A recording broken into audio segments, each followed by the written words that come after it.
So just as a quick comparison to the video I made the other day, where I had the Ronins without any resistance or any bushings, I'm going to do a similar test with this early OP. This is a P1. This was probably late 2009 or very early 2010. It's a bit different here. You can see it's got this clear base plate. You can see the cam inside and the internals a little bit. It's kind of dirty. But the OP trucks are a bit different. They have a natural return to center on them, and so they behave differently on a very fundamental level.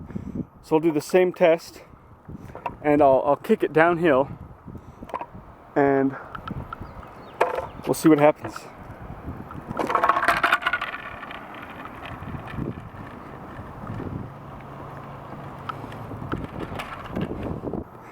So I'll just push it.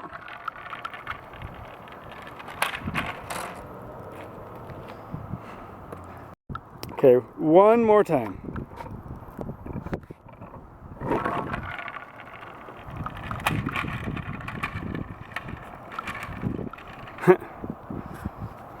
So you'll notice a few different things comparing what this did with what the Ronin did. So with the Ronin, as it got going faster, the wobbles would get bigger and bigger. And then when it started slowing down, they got smaller until it was eventually practically stopped. With this one, the wobbles settled down rather quickly, and then it just kind of stabilized and basically turned to a bullet. And the other thing you would notice is that it actually kind of turned right, and that's actually because the trucks are on pretty crooked, so it's just gonna head right. But anyway, so the two trucks, it's interesting. It's an interesting difference in how they behave.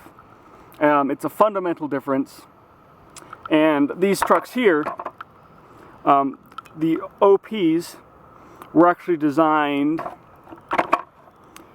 to be able to be ridden without any resistance, and that's a big fundamental difference between normal traditional trucks. So that's just a fun quick comparison for you, and there you go. Longboard technology over and out.